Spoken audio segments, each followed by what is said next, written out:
Hello guys, ఎలా ఉన్నారు? నిజం గడప దాటేలోపు అబద్ధం దేశాన్నే దాటేస్తుందంటారు. అలాగే మన దేశంలో చాలా మంది 100 పుకార్లని వినడానికి టైం కేటాయిస్తారు కానీ ఒక్క నిజాన్ని అన్వేషించడానికి మాత్రం టైం అస్సలు స్పెండ్ చేయలేరు. ఇలాంటి రూమర్స్ లో బాగా పాపులర్ అయిన ఒక రూమర్ ఏంటంటే పూరి జగన్నాథ్ టెంపుల్లో శ్రీకృష్ణుడి గుండె ఉంది అని. అసలు ఏంటా స్టోరీ?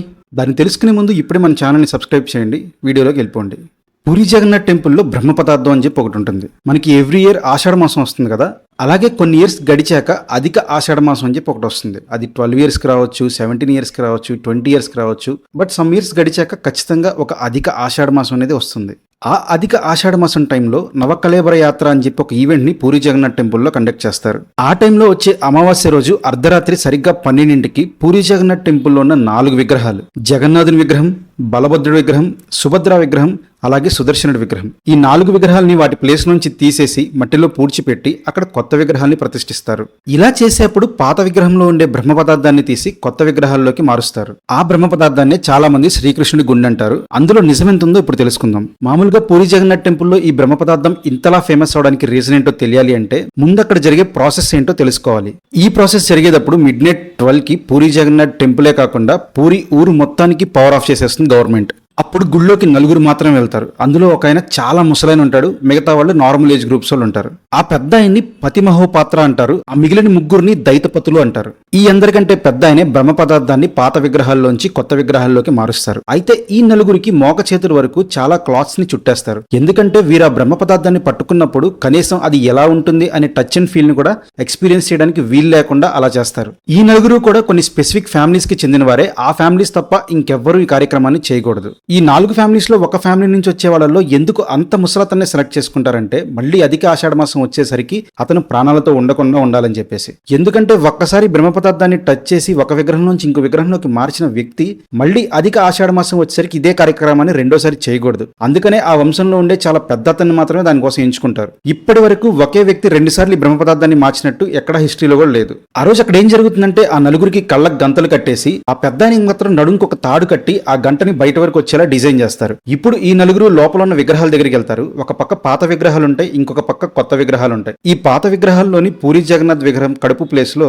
ఒక చిన్న ఛాంబర్ లా ఉంటుంది. ఆ ఛాంబర్ ని తడుముకుంటూ ఓపెన్ చేసి అందులో ఉండే బ్రహ్మ పదార్థాన్ని తీసి కొత్త విగ్రహాల్లో ఉండే ఛాంబర్ లోకి షిఫ్ట్ చేస్తారు. అలాగే ఆ పక్కనున్న 3 కూడా మిగతా 3 మూర్తుల దగ్గర యంత్రాలు ఉంటాయి. ఆ యంత్రాలను తీసి ఈ కొత్త విగ్రహాల్లోకి షిఫ్ట్ చేస్తారు. అలా వన్స్ షిఫ్టింగ్ అంతా అయిపోయిన తర్వాత ఆ పెద్ద ఆయన ఆ తాడిని గట్టిగా లాగుతాడు. అప్పుడు బయట గంట మోగుతుంది. సో బయట ఈ ప్రాసెస్ అవ్వడం కోసం వెయిట్ చేస్తున్న లక్షల మంది జనానికి లోపల ప్రాసెస్ కంప్లీట్ అవుతుందని అర్థం అవుతుంది. అప్పుడు వెంటనే మళ్ళీ గవర్నమెంట్ అక్కడ పవర్ ఆన్ చేస్తుంది. కొత్తగా విగ్రహానికి ప్రాణం వచ్చిందని చెప్పేసి అక్కడ ఉండే వాళ్ళందరూ చాలా బాగా సెలబ్రేట్ చేసుకుంటూ ఉంటారు. ఒక గవర్నమెంటే దిగొచ్చి ఇంత సీక్రెట్ గా వాళ్ళ ఆచారాలని కాపాడుతూ చేస్తున్న ప్రాసెస్ కాబట్టి దీని చుట్టూ రూమర్స్ అనేవి బాగా స్ప్రెడ్ అయినాయి. ఆ రూమర్స్ లో మోస్ట్ ఫేమస్ రూమర్ ఏంటంటే ఆ బ్రహ్మ పదార్థం ఏదైతే ఉందో అది శ్రీకృష్ణుడి గుండె అని. అసలు నిజంగా శ్రీకృష్ణుడి గుండె అక్కడ ఉండడానికి పాసిబిలిటీస్ ఏంటో ఇప్పుడు చూద్దాం.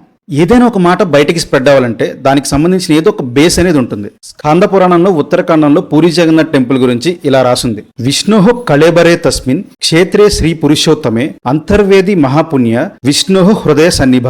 దీని మీనింగ్ ఏంటంటే పూరి జగన్నాథ్ టెంపుల్ మొత్తం కృష్ణుడి శరీరం అయితే అందులో విగ్రహాలు ఉండే ప్లేస్ ని రత్నవేదిక అంటారు. ఆ వేదిక మాత్రం కృష్ణుడి గుండె లాంటిది అని చెప్పి ఆయన వర్ణించారు. ఈ వర్ణని బేస్ చేసుకుని ఒరియాకి సంబంధించిన ఒక కవి ఒక కథను రాశారు. ఆ కథ ఏంటో ఇప్పుడు చూద్దాం. శ్రీకృష్ణుడి నిర్యాణం సమయంలో జరా అనే ఒక వేటగాడు కృష్ణుడి బ్రొటన వేలుని జింక చెవులేమో అనుకుని పొరపాటున బాణాన్ని సంధిస్తాడు. ఆ బాణం కృష్ణుడికి గుచ్చుకున్నప్పుడు తను అక్కడికి పరిగెట్టుకుంటూ వచ్చి విలవెల్లాడిపోతూ ఉంటాడు. స్వామి నేను ఇంత పెద్ద తప్పు చేశానా అని చెప్పి చాలా ఫీల్ అవుతూ ఉంటాడు. ఈ ప్రాసెస్ లో కృష్ణుడు చనిపోతారు. అప్పుడు కృష్ణుడికి ఆ జరా అనే వేటగాడే దహన సంస్కారాలు చేస్తాడు. అలా చేసినప్పుడు కృష్ణుడి బాడీ మొత్తం తగలబడిపోతుంది, కానీ ఆ గుండె మాత్రం అలానే కొట్టుకుంటూ ఉంటుంది. ఆ గుండెని ఏం చేయాలో తెలియక చాలా రోజులు సేఫ్ గా చూసుకున్న తర్వాత దాన్ని ఎవరికైనా అమ్మేద్దాం అని చెప్పి చాలా ఊర్లు తిరుగుతాడు. కానీ ఎక్కడ పనవకపోయేసరికి చివరికి దాని ఒక చెక్క బాక్స్ లో పెట్టి ఒక సముద్రంలో వదిలేస్తాడు. అప్పుడు ఆ బాక్స్ అక్కడి నుంచి కొట్టుకుంటూ పూరి జగన్నాథ్ టెంపుల్ దగ్గరికి వస్తుంది.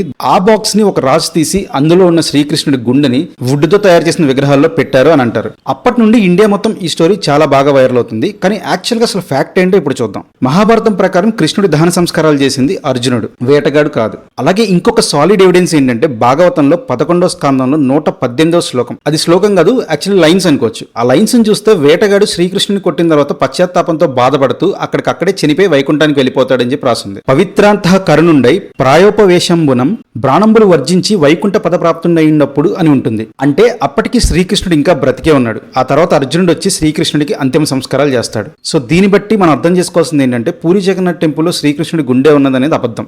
కానీ అక్కడున్న బ్రహ్మ పదార్థం ఏంటి అనేది నిజానికి ఎవ్వరికీ తెలియదు. ఎన్నో ఏళ్లుగా దీపాలు ఆర్పి చేసే ఒక ప్రాసెస్ని గవర్నమెంట్ కూడా గౌరవిస్తూ అక్కడ లైట్స్ అని ఆఫ్ చేస్తున్నారు. అండ్ ఇంకొక విషయం ఏంటంటే అక్కడున్న బ్రహ్మ పదార్థం ఏంటి అనేది కేవలం కొన్ని ఫ్యామిలీస్ ఉంటాయని చెప్పాను కదా, వాళ్ళకి మాత్రమే తెలుసు. వాళ్ళు కూడా దాని సీక్రెట్ని బయటికి చెప్పాలి అనుకోవట్లేదు. పూరి జగన్నాథ్ టెంపుల్లో విగ్రహాలు మారుస్తారని చెప్పాను కదా, అప్పుడు కొత్త విగ్రహాలు చేస్తారు చూడండి. ఆ ప్రాసెస్ చాలా రిడిల్స్తో, చాలా సస్పెన్స్గా, చాలా ఇంట్రెస్టింగ్గా ఉంటుంది. మీకు గనక ఆ స్టోరీ కూడా కావాలంటే కింద కామెంట్ చేయండి. ఖచ్చితంగా దాని రిలేటెడ్ ఒక హోల్ వీడియోని మీకోసం చేస్తాను. మన పురాణాల గురించి ఒరిజినల్ స్టోరీస్ మీకు కావాలంటే ఇప్పుడే మన ఛానల్ని సబ్స్క్రైబ్ చేసుకోండి. ఈ వీడియో మీకు నచ్చితే లైక్ చేసి మీ ఫ్రెండ్స్ అందరితో షేర్ చేసుకోండి. మీ వాల్యుబుల్ అభిప్రాయాన్ని కింద మాకు కామెంట్ కూడా చేయండి. Thank you. జై హింద్.